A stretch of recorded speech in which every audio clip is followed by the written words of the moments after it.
right. Happy Friday, everybody, and welcome to another future-focused weekly update where we are bridging the gap of business technology and the human experience.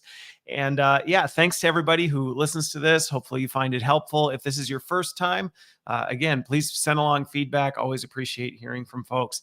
And if you find it helpful, please like, share, comment, all those good things helps other people find this and all that good stuff. So with that, I want to jump straight into it. I've got 5 big updates that I'm going to cover today. And let's just go straight to it. So the first one is, if you have not seen some of the headlines around this, Grok 2, which is Elon Musk's big AI model, just Grok 2 was released, which is their latest in the frontier model. And what was interesting to watch about this was when it first was announced, it made headlines as being the new frontier model. It broke a lot of benchmarks. People were really excited about what it could do. It had some new AI image capability, image generation capability. And so it was making headlines for, I guess you could say, good reasons. But that did not last very long, to say the least. And one of the things to note about Elon Musk's model, which is very much tied to some of the brand he's created around X or Twitter or whatever you're calling it, is he's very opposed to any sort of censorship or governance. He wants to just make this stuff kind of free reign. And we got to see what happens when you don't put guardrails on a frontier AI model very, very, very quickly. Now, I will warn you up front, I would not advise looking up some of this stuff. It is definitely not safe for work. And I would not advise it at all. You can read some articles if you'd like, just to kind of get a feel for it, but I'll describe it here. But basically what people are doing is they're using the image generation capability because there are no restrictions. People went haywire with this because you could literally ask it to create images of anyone doing anything. And you can only imagine how quickly that went absolutely sideways. Now, before I address this, one of the things that I thought was interesting before we even get to its misuse was the fact that it was making headlines for how capable it was.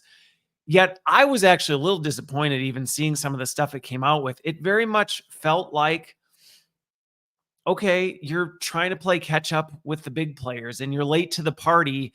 And actually, I felt like some of this, yeah, we're not going to put restrictions on it, was really because there wasn't a whole lot of interesting stuff that it had to offer.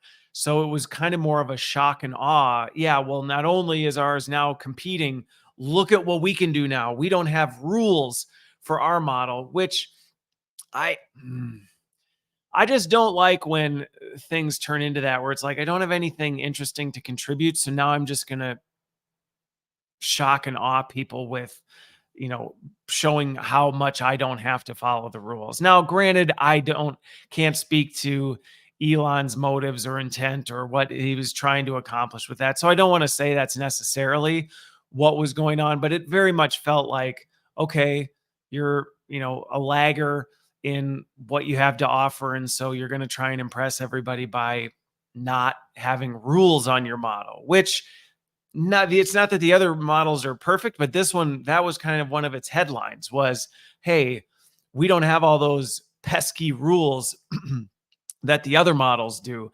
And I chuckled a little bit, but where I was like, well, you kind of got what you had coming to you by doing that. I mean, I have talked at length about the risks of not having rules around these models and what can happen when you don't govern and restrict this, and how Gen AI is different than former AI models, where it will do pretty much anything unless it's specifically trained not to do it.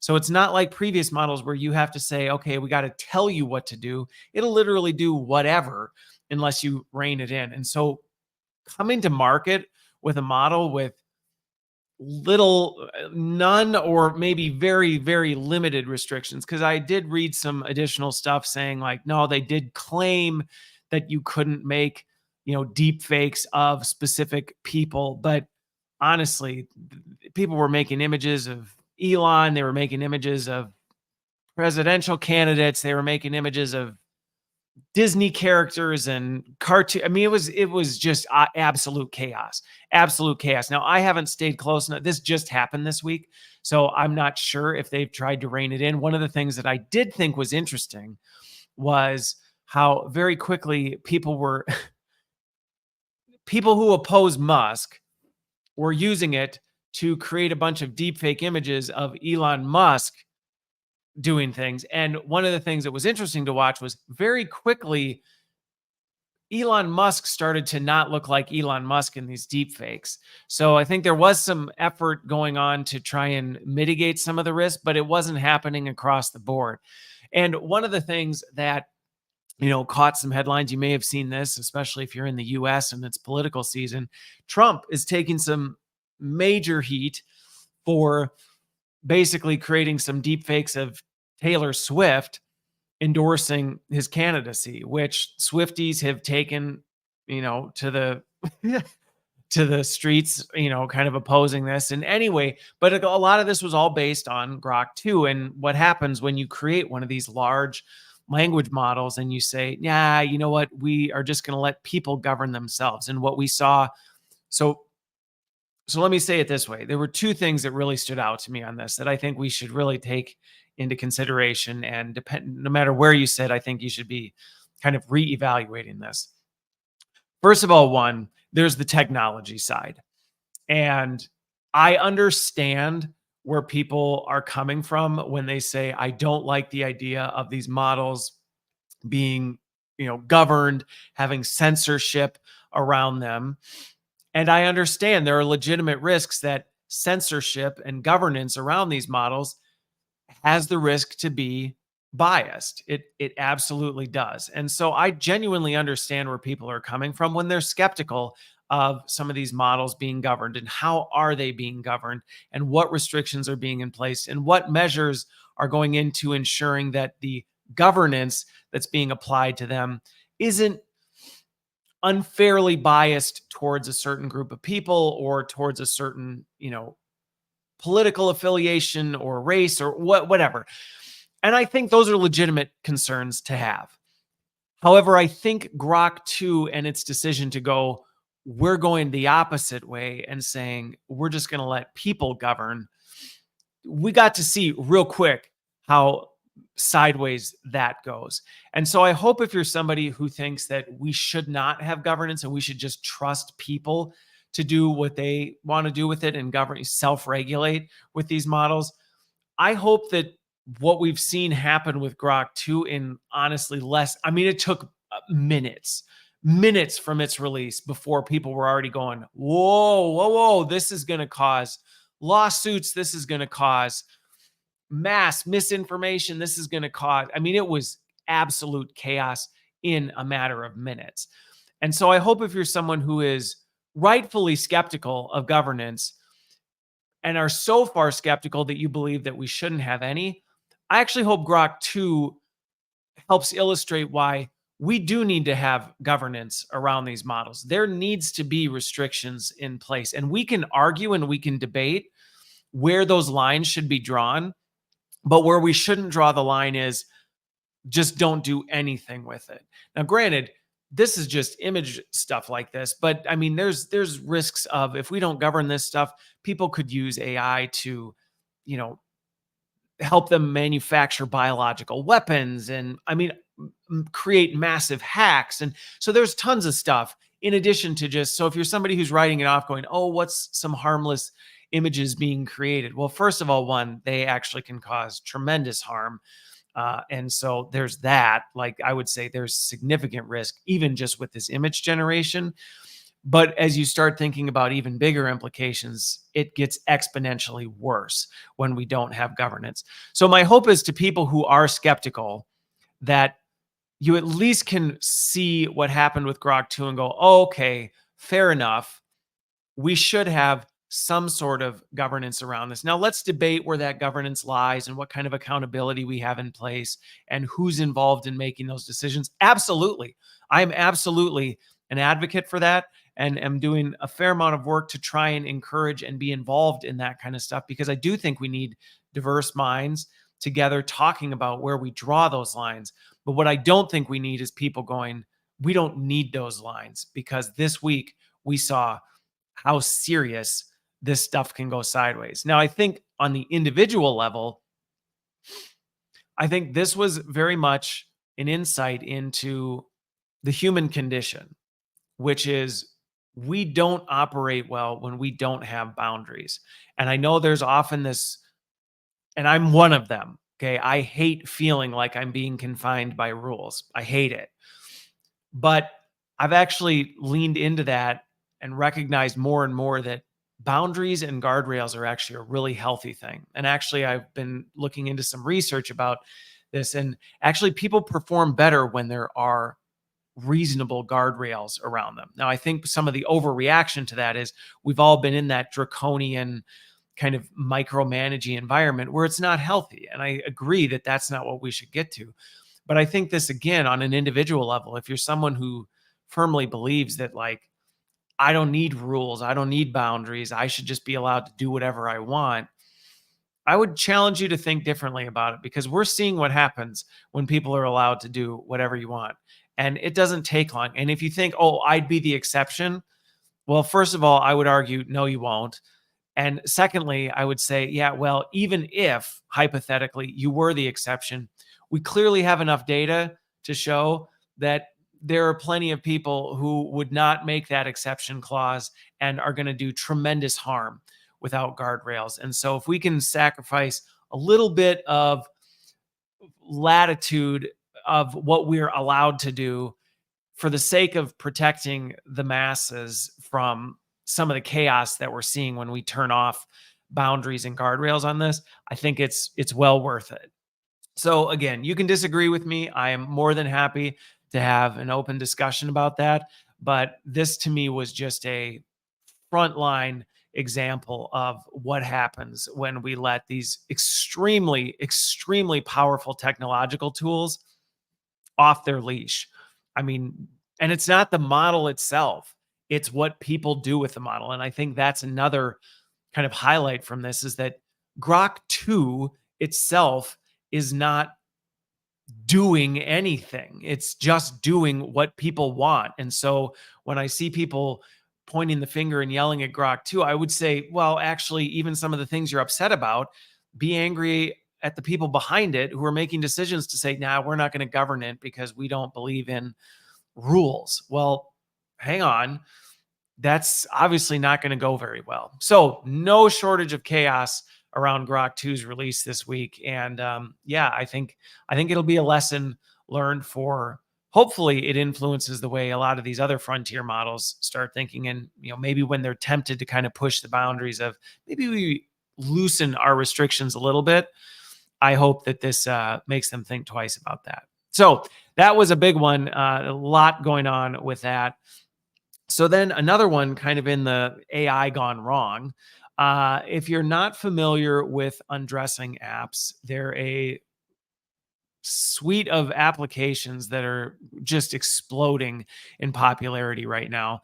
And essentially what they are is they're apps where you can take a photo of anybody and it can make a nude image of that person. And from what I've read, I honestly personally stay very far away from any of this stuff. But from what I've read about them is they're extremely accurate in what they're able to do. And they're growing in massive popularity. Even some of the articles I was reading about this was just concerning. They're just how they're bragging about this. I mean, some of the quotes that this article was pulling from their websites where they're literally bragging like that we can make nudes of people without their consent. I mean, just openly, just grotesque in terms of what they're doing. And, one of the things that now is happening with this is a San Francisco district attorney is taking this up and he's going after 16 of the most popular apps. So he is filing a lawsuit. He's going to go after these organizations. And, I think it's one of the things that's interesting about it is this is the first of its kind. This has not really been something that I've talked about, the risks of these AI models being ungoverned and unchained and used for this kind of purpose. And so now this is very much tied to kind of what we saw with Grok too. So you think about these big models, first they start to release, loosen up their restrictions. Then it's the downstream applications that can then leverage their models to do things. So these apps aren't necessarily the AI providers. They're the ones who are then benefiting from these unlocked AI models. And so the San Francisco district attorney is going to go after them and say, no, what you're doing violates, I can't remember exactly what laws he's trying to push on this. But one of the things with it is we've not really had any of this ever happen, despite the exponential rise in deep fake, inappropriate, not safe for work imagery, specifically of children. This is one of the things. So if you're somebody who thinks this isn't that big of a deal, first of all, one, I would very much challenge you to reevaluate your thinking on this, because first of all, one, any application that is making an inappropriate picture of someone without their consent, you may think it's not that big of a deal. You think it's not that big of a deal till it's you, or till it's your daughter or your son. And then suddenly it's not so cool anymore. So if you are on that scale of, oh, I don't see what the big deal with this is, try and imagine it's you or someone you actually care about who becomes the victim of this, who is then completely destroyed, has their life destroyed by something that isn't even real. And if you don't think that's actually happening, if you think it's all just kids being kids or whatever, it's not. In fact, I was digging into some of this, and the police are actually reporting such an exponential uptick in cases they're having to investigate of child images. They don't even have time to investigate and go deeper in real cases, because they're having to just hunt these things down to figure out, is this real? Is this not? There's an exponential rise in extortion cases, of people being extorted for fake images of them that are being created and then they're being extorted for. So this is a real problem. This is a real problem. And so this isn't just kids being kids. This isn't just harmless entertainment. This is a serious matter. And quite frankly, my point of view, I think anybody who listens to my stuff knows where I stand on a worldview standpoint. So I don't in any way, shape, or form think any of this is entertainment, or I don't think there's anything funny about it. I don't think there's anything mildly appropriate or okay with it. But I know there are people who may not adhere quite to the same point of view that I do. And I know because I've gotten the messages in the comments on things like this, but real people are getting hurt as a result of this. And it's honestly disgusting watching what's happening. And I commend the San Francisco district attorney for being the first to go, no, I'm actually going to do something about it. And I know the Department of Justice is also starting to get involved with this, because the reality is we've got to have some sort of accountability for this, because as it stands right now, there really is no legal precedent. I have a podcast coming in a couple months, I think, with a lawyer, and we're talking specifically about this because the legal ramifications are very vague right now, and it is very difficult, and there's not a lot of legal precedent that you can refer to and go back to and say, well, this is, in this case, this is how we responded. And so this is uncharted territory in many regards. So I'm going to be interested to see where this goes. I hope the San Francisco district attorney is successful. I hope they're able to establish some real teeth behind legal precedent so that they can actually, if nothing else, at least make companies think twice before this, because honestly, it was gross how just open and basically bragging some of the statements these websites claim in terms of what they can do. So this will be interesting to watch. And again, we're in early days of how this is going to be handled from a legal standpoint. And I'll be curious to see where we go from here. All right. Next up, Eric Schmidt had a big update to his AI prophecy. And I use that word in almost a comical sense, but because I don't know that I would call any of this stuff prophecy. But if you don't know who Eric Schmidt is the former CEO of Google.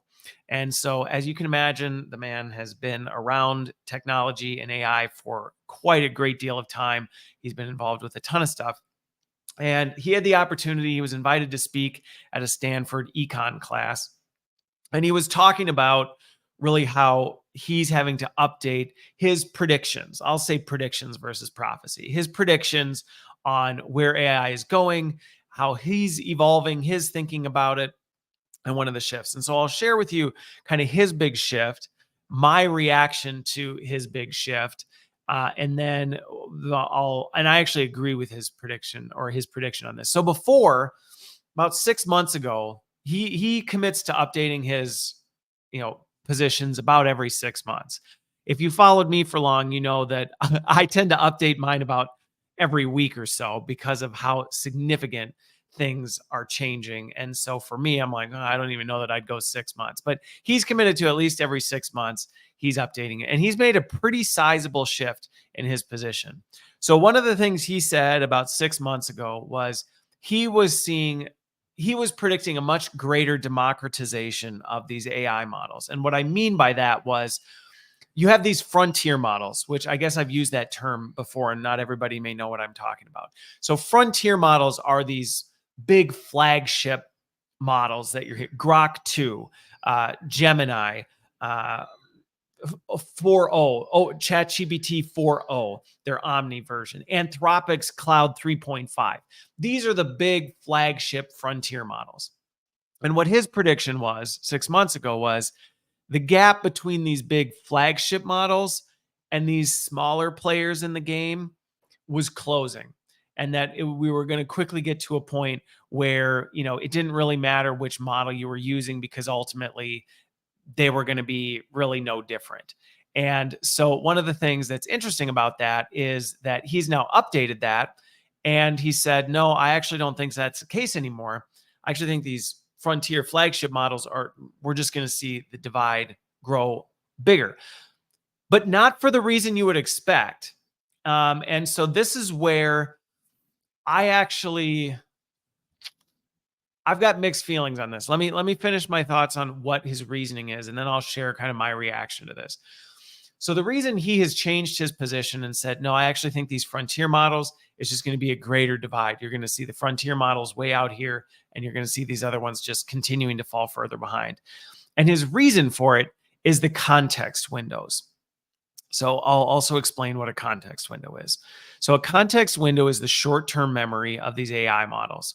So to play this out in just layman's terms, when you start a conversation with ChatGPT, you start a new context or whatever model, you get my point. You start a new conversation with that. It's sitting in working memory, and it can keep in its working memory up to so much information. So right now, the average model, I think, Anthropic's is like 200,000 tokens. I think OpenAI's is very close, which is about 150,000 words. And so essentially what that means is up to 150,000 words, whether you're uploading a document or whether you've been having a lengthy conversation, it's keeping all of that in its memory and can refer back to it. It can pull from that. It can process based on all that. And so in this contained model, it's basically able to operate off all of that information. Well, these context windows are growing exponentially, and they're growing specifically with the frontier models because they're the ones with the big dollars who can now have the processing power and all this other stuff to expand these context windows. So he's predicting, and I don't think he's wrong, that it's not going to be too long before we're going to have token windows or context windows of millions of tokens.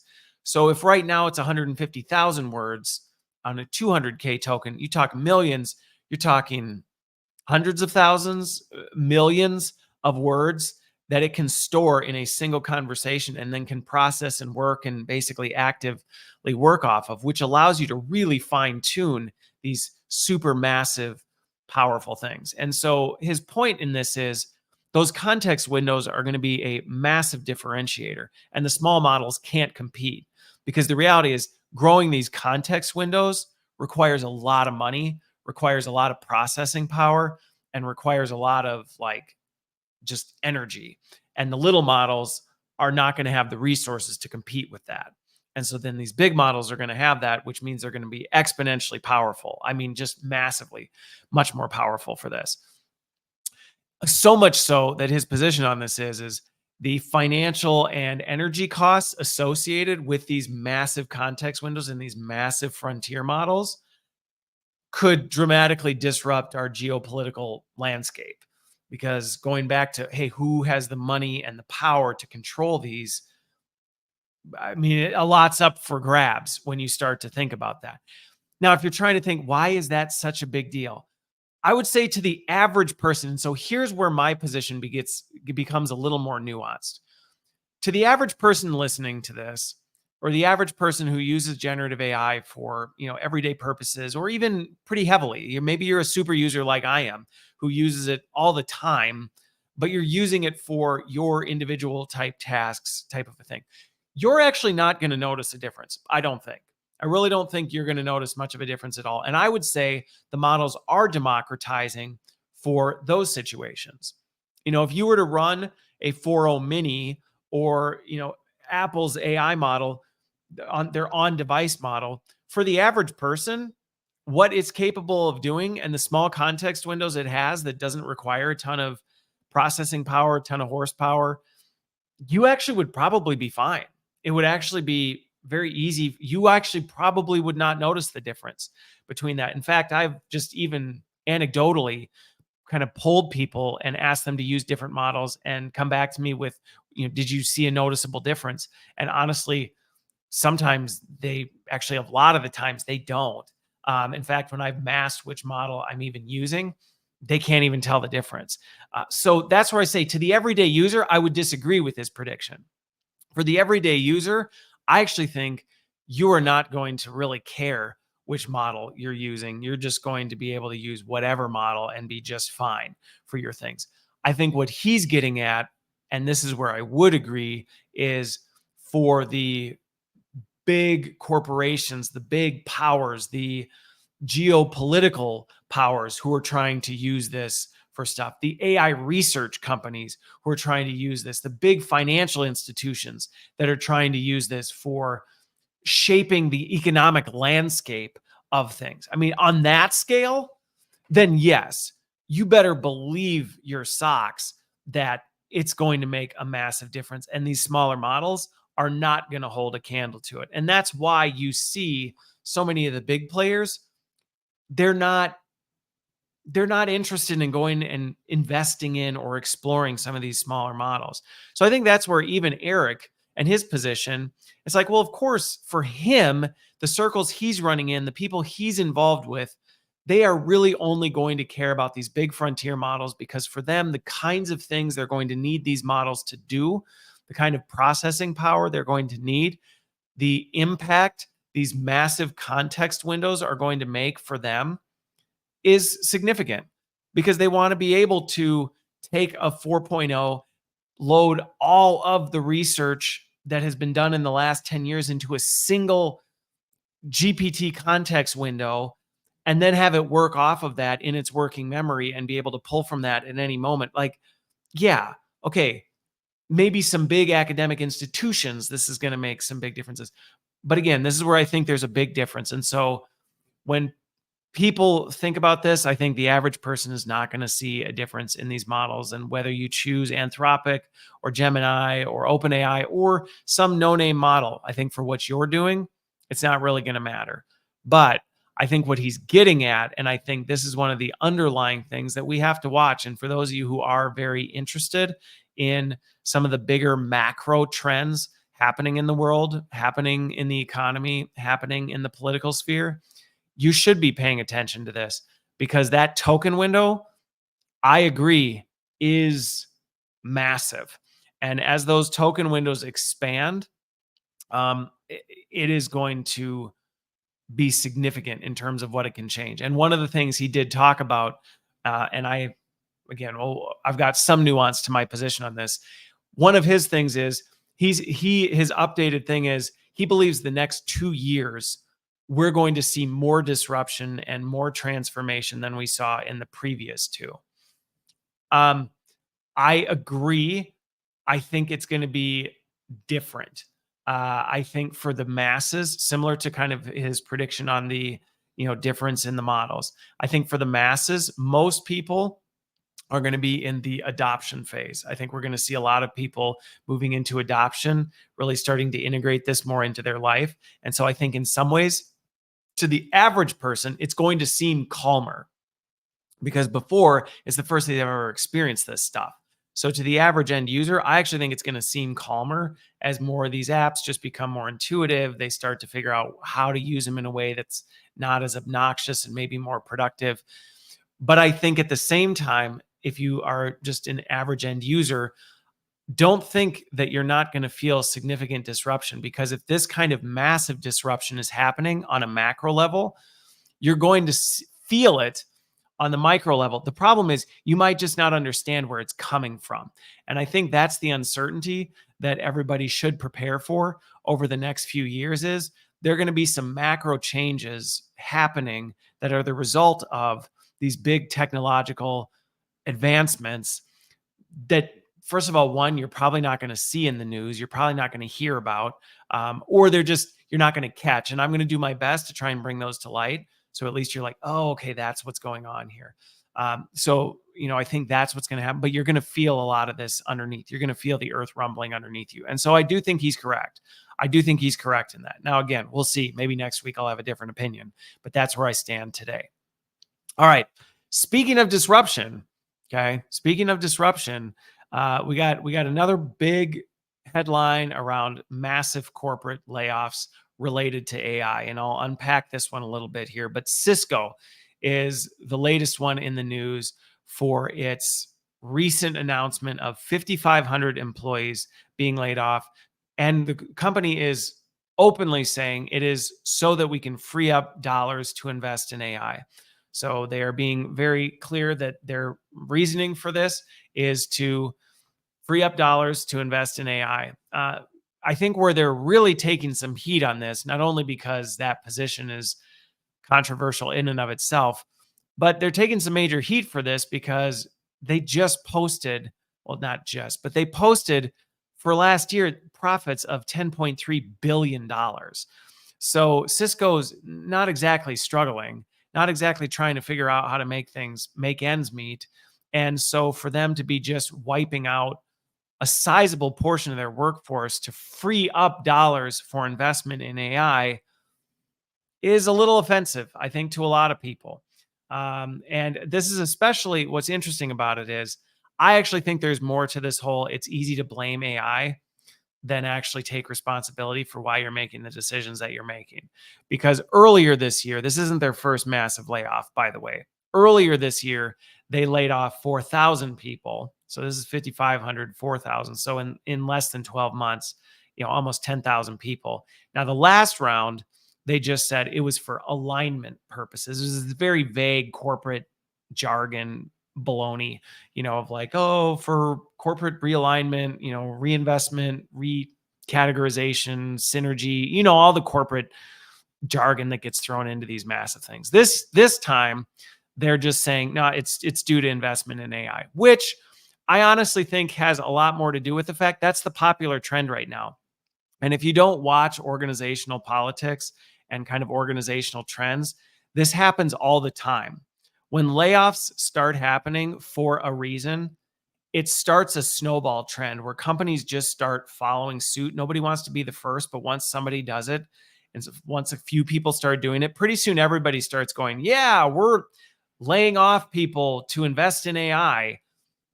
I personally, especially given their earnings, I don't think that this is necessarily directly the result of AI. Now, granted, I think that is probably a large factor of that right now. I know a number of companies and work with a lot of senior execs right now doing advisory work around this who are trying to figure out what to do with AI. And the challenge with AI is people like to think that it's free, but it's not. It's extremely expensive, not only just to buy access to the technology, but the change management associated with it, the implementation, the often bloated kind of programs and processes that get built into this stuff. So I do think legitimately Cisco probably does see they're going to have to spend a good chunk of money and they don't want their profit earnings to come in lower next year. And so it's much more convenient to lay people off and free up dollars so it doesn't come off their bottom line than to actually just say, well, no, we're going to make a strategic investment. And I think that's the unfortunate part. There's a lot of unfortunate parts I would see. So to the senior leaders who listen to this, here's my challenge to you is I think, especially for publicly traded companies, but I don't see it actually any less in privately held companies. There is this pressure to always deliver more, more, more, more. And it really causes major problems. And this is a perfect example of this. To the Cisco folks, I legitimately understand you do need to invest in AI. You absolutely do. If you don't, you will fall behind on your competitors. So, in one sense, I commend you for saying we need to make a strategic investment into artificial intelligence and figure out where we need to invest it and how we need to invest it and where does it belong. I don't know what their process is. I don't know how they're going about it. I have a sneaking suspicion there's probably no shortage of room for opportunity for improvement. But to be fair, they're at least doing what I think every company should be doing right now, which is saying we need to take this whole AI thing seriously and do the hard work of figuring out where does it belong and what should we be doing with that. Good for you. I commend you for that.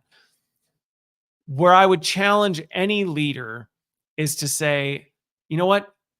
Innovation requires cutting back in other areas, at least good innovation. And I think that's one of the things that a lot of organizations and a lot of leaders don't want to do. They don't want to say no to other things. And I know this was something that, in my roles that I've had over the years where there were lots of times where I was like, I want to accomplish this. And yeah, there's this pressure to go, but I also don't want to give up anything that I'm doing now. And it's like, that's not how it works. And that's what I see Cisco trying to do is trying to go, okay, we know we need to invest in AI. We know we need to innovate and get ahead of the curve. But we also don't want to give up on any of our profits or any of our earnings to date. So maybe if we just cut people, we'll free up the cash to do what we need to do. And I can almost guarantee that that's how the decisions were made. So to the skeptics who go, oh, this has nothing to do with AI. This is just a, buzzword that they're saying so they can justify corporate layoffs. No, I actually do believe, especially given their involvement in tech, I do believe they need money to do their investment in AI. And I firmly believe they are going to be spending a lot more dollars in AI. Where I don't agree with their approach is saying, okay, so what are we going to cut? And you know what? Maybe you don't need to impact your 10.3 billion in profit. I guarantee there's enough fat in the organization, not in people, but maybe in just stupid projects that you started up that you didn't need to do. Probably duplicative technology that you've got running in. I mean, I've worked in massive, big organizations where I go, we've got 17 of these same kinds of systems. Why? I don't know, because this group uses this and this group uses that and whatever.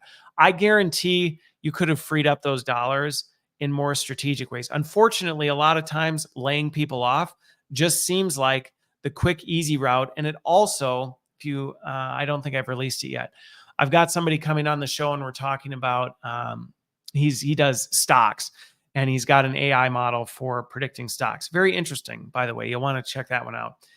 But what he says is we actually talked about this and I can't remember if we talked about on or off screen, but anyway, there is a predictable boost in your stock price when you announce layoffs. You can just predict it. You know exactly what it's going to do. You know exactly how you can expect the market to respond and what's going to happen with that. Which, go ahead and go look up Cisco's stock price. It did exactly what they knew it was going to do, which is we announce these layoffs. Boom, our stock goes from, I think it was like $40 to $48. Like boom, almost overnight. And you can make a boatload of cash on that. And it's air quote, good for everybody except the poor people who are impacted in this. And so I think this is where we're getting into some of the complexity behind some of this. And to leaders watching or listening to this, I would just challenge you, there are better ways to do this. And I get why there's lots of traditional wisdom that would tell you just lay people off, boost your stock price, you'll rehire them later anyway, because, who cares? Nobody's going to be paying attention. We'll just change all the job positions and rehire the same number of people, which I can't remember what company it was. A few weeks ago, I announced that, where they literally said that's what they're doing. They said, we're laying everybody off. We're hiring the same number of people back. Oh, Intuit. That's who it was. So again, I would challenge leaders to think differently, because I understand you do need to invest in AI and you do need to do work in that. Absolutely. And that's costly work. It's costly work. It requires money. It requires time. It requires resources.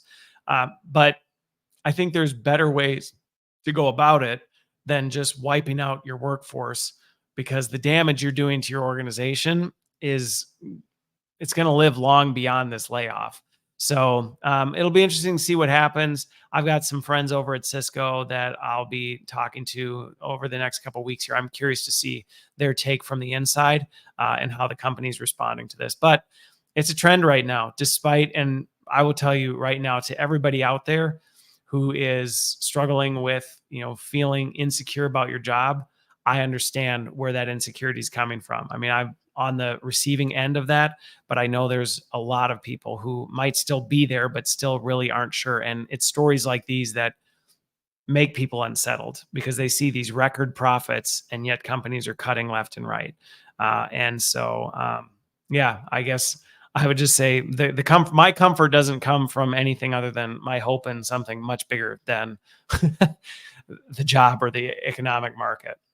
All right, last but not least, I want to talk about this clickbait headline. I was a little frustrated when I read this one, but I kept the notation what the clickbait headline was, because, well, hey, it gets you to at least be interested in what this is about. So there's this big article about a high school in the UK replacing teachers with AI. Again, I hate clickbait titles like this, because you read it and people automatically get mad. They start sharing it. They go, look at what's happening. AI is, eliminating teachers. This is so ridiculous, whatever. If you actually read the article and look into what they're doing, it's not quite what it seems. So this high school is not replacing its teachers with artificial intelligence. By the way, if you're not familiar with what's going on in the UK, and it's not limited to the UK, but the UK is especially feeling the pain of this. They have a massive, massive teacher shortage right now. Okay. Massive teacher shortage. They don't have enough people to do the work as it stands today. So this idea that they're trying to get rid of teachers, I would say not necessarily even an accurate representation of the situation. They're trying to figure out how to even fill the gaps right now. Not necessarily like, boy, we've got so many teachers, maybe we can get rid of some of these with AI. That's not the case. But furthermore, they're not even necessarily replacing teachers with AI with this. When you actually dig into it, what they're doing is they're actually opening the door to allow students to be using AI tools to help them prep for standardized tests. Something that was historically limited to human teachers, providing this kind of guidance and prep. And, let me just say, this is not the first example. In fact, Harvard actually offers a fully AI instructed course on coding. So this isn't new. This isn't obscure. This isn't all that, unexpected. But in the UK right now, they've got, they're taking some heat because this high school is saying, yeah, we're going to actually let our students use AI. And I've heard arguments from both sides of it. Now, the advocates for it are claiming, well, let me think how I want to approach this.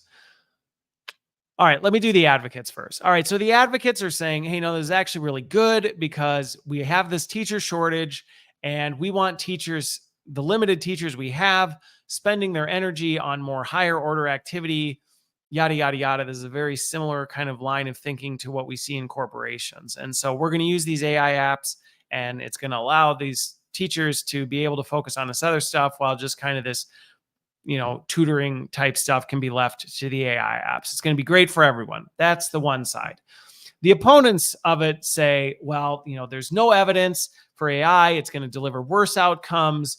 This is going to lead to you eliminating teachers, and it's a slippery slope. Pretty soon we're just going to have kids in school with AI, and There's no evidence. In fact, the only evidence shows that AI is actually worse than people. So you've got basically polar ends of the spectrum on this.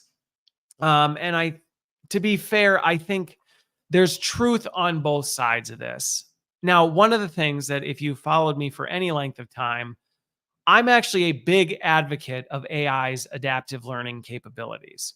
In fact, I would say I disagree with the opponents who say there is zero research supporting AI achieving better outcomes than human teachers. I actually would disagree with that. In fact, I've been involved with a number of research studies and applications and things like that where we've actually demonstrated better outcomes with AI.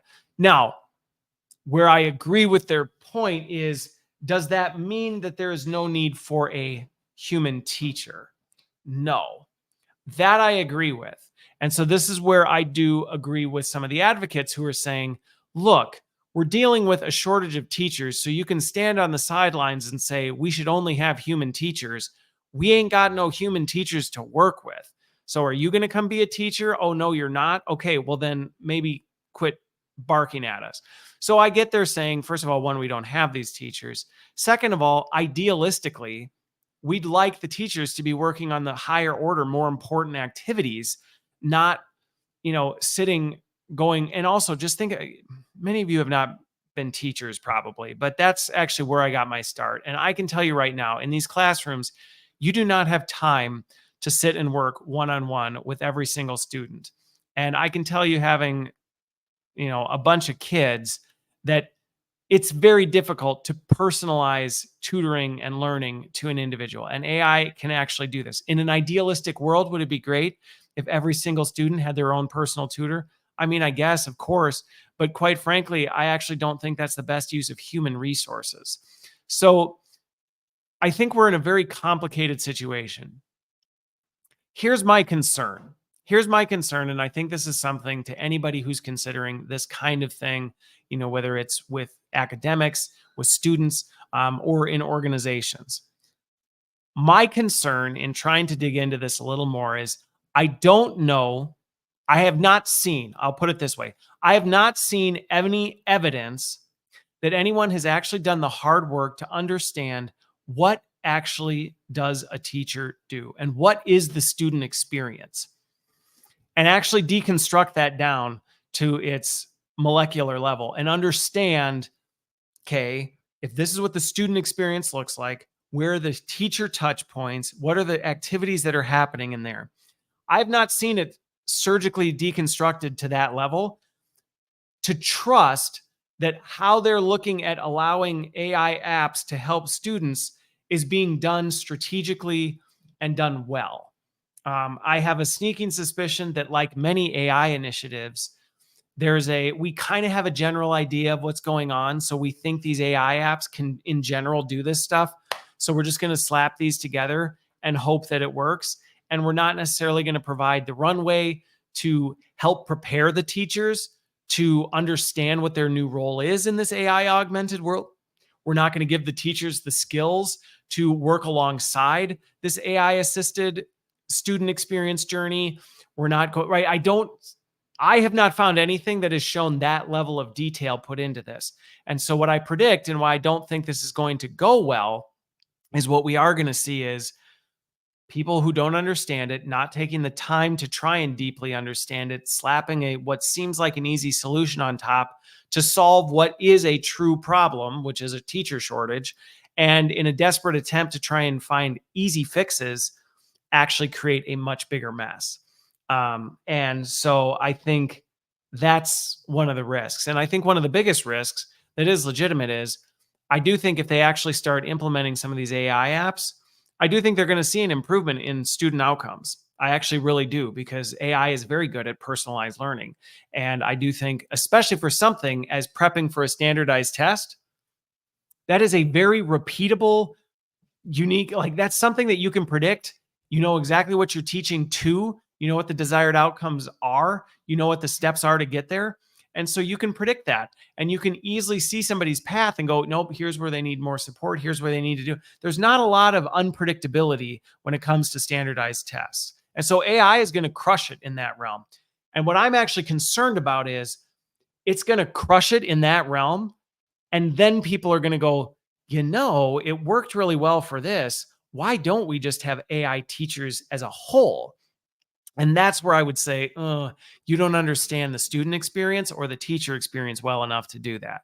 So that's actually more my concern. So I guess the takeaway for this for anybody would be, when you are looking to use AI for anything, take the time to understand the experience itself first, because there are absolutely components of it that AI is vastly superior to a person, vastly superior.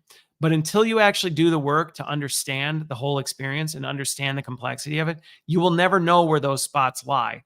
And as a result, you're throwing the spaghetti at the wall, and maybe you'll get lucky like this. Maybe you'll get lucky with, standardized tests. I actually think that's going to be some spaghetti that sticks. Whether that was intentional or not, I don't know. And I don't see any evidence showing that it is, but I think that's going to be where it sticks. The problem with that is then you see that spaghetti sticking to the wall and you go, see, spaghetti sticks to the wall, and you start throwing other things at the wall and you don't realize, like, oh, we just got lucky on that one. So anyway, will be interesting to progress how we see this. I know even my kids with their homeschooling, they have adaptive learning engines on their homeschool stuff. It is extremely helpful for them, but they also have really engaged teacher interactions. And I'm very involved as a dad, and so is my wife as a mom. So there is a place for all of this to work together. I don't think it's an either or situation, but we'll be curious to see how this one plays out. All right. That's all I got this week. I hope you have a great rest of your week and a great weekend, and we will see you on the other side.